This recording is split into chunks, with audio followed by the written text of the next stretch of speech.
هاجرب معاكي النهارده القلقاس المجمد من جيفريكس واقول لك حكايته ايه، يستاهل التجربه ولا لا؟ هنشوف كده طعمه هيطلع قريب من طعم الفريش ولا الفريش احلى. هو عموما الفريش دايما احلى، بس هنشوف المجمد ممكن يوفر علينا وقت ومجهود ويبقى طعمه حتى قريب من طعم الفريش ولا مش مستاهل التجربه. يا بنات، كيس القلقاس، كيس الغلاف اللي بره، جواه كيس تاني فيه كميه القلقاس 500 جرام، نص كيلو قلقاس متقشر جاهز ومتقطع تقطيعته حلوه شبه التقطيعه اللي احنا بنقطعها، مكعبات صغننه كده، مش كبيره قوي مش صغيره قوي، والكميه زي ما قلتلك نص كيلو. في كمان جوه الكيس هتلاقي كيس صغير كده فيه السلق اللي هتحطيه في القلقاس. انا مش عارفه الحقيقه هو سلق بس ولا سلق بخضره زي ما بنعمل الفريش كده فيه كزبره خضراء او فيه حاجه تانية. هنجربه مع بعض ونشوف. هفضي كيس القلقاس في الحله اللي هطبخه فيها بتلجه زي ما هو كده مجمد، ما فكتهوش وما غسلتوش ولا حطيته تحت الميه زي ما بنعمل الفريش بالظبط. هنزل عليه بقى بالشوربه. شوربه القلقاس يستحسن كده تبقى شوربه دسمه وتقيله ومركزه، شوربه بط بقى، شوربه فراخ بلدي، شوربه لحمه، المهم تكون شوربه تقيله ودسمه. هنزل بالشوربه يا دوب اغطي بس القلقاس، انا مش عايزه الشوربه تبقى كتيره، ما تمليش الحله شوربه على شويه القلقاس صغيرين 500 جرام، يا دوب بس تغطي وشه عشان ما يبقاش صايت معاكي كده والشوربه كتيره وهو ضايع في وسط الشوربه. هنزل بقى بالشوربه زي ما قلت لك كده. شايفه معيار الشوربه على القلقاس يا دوبك بس الشوربه مغطياه. هسيبها بقى تغلي واديله سلقه كده خفيفه في الشوربه، التقطيعه بتاعته حلوه ومظبوطه، كل واحده قد التانيه بالظبط.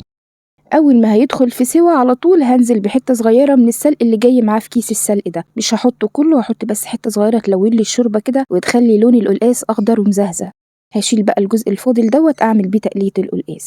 قلبت كده عشان اسيح حته السلق في الشوربه واللون هيبدا يلون في الشوربه، وهبدا بقى اجهز له التقليه بتاعته.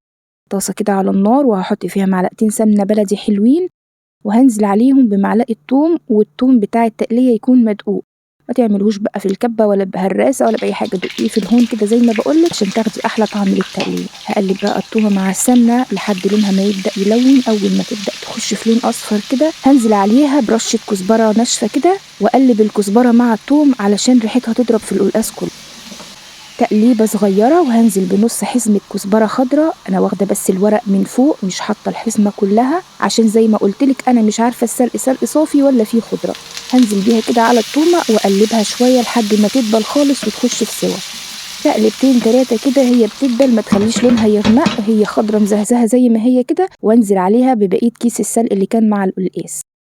حته السلق صغيره زي ما انت شايفه، لو حابه تجربي القلقاس الفروزن ده يبقى انت اشتري السلق فريش احسن. بقلب بقى السلق مع التومه مع الكزبره، وانت بتقلبي اهرسي كده بالمعلقه، خلي التوم والسلق والكزبره يتهروا كده في قلب بعض، وما يبقاش ورق صحيح قدامك. زي ما انت شايفه انا عماله اقلب واهرس فيها بالمعلقه، وخلاص القلقاس بتاعي استوى وبقى زي الفل.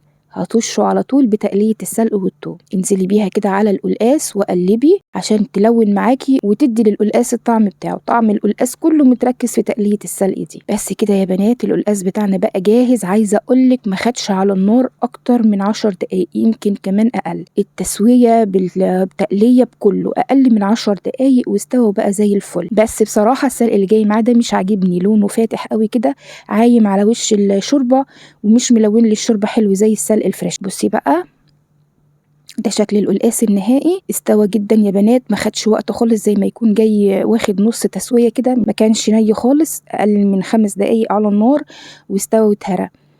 كمان تلاقي واحده ناشفه شويه وواحده تدوسي عليها تلاقيها مهريه في السوا خالص، مش كله واخد نفس التسويه.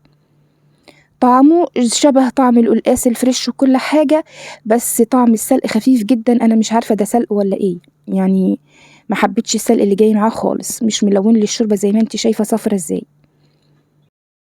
طيب اجمالا هو مش وحش، هديله 6/10 علشان التنظيف والتقطيع، هيوفر عليكي وقت ومجهود كتير جدا عن القلقاس الفريش. بس لو انت عايزه تجربيه بلاش خالص السلق اللي جاي معاه، هاتي السلق فريش او اعمليه انت صابح مع القلقاس، مش هياخد منك وقت كتير يعني، وهيديكي نتيجه احسن بكتير.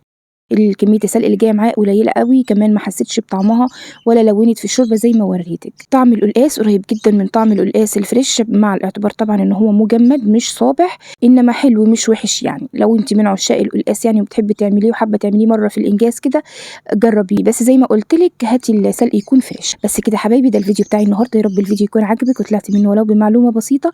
لو الفيديو عجبك انزلي حالا اعملي لايك على الفيديو واشتركي في قناتي وفعلي الجرس عشان يوصلك كل جديد بعمله.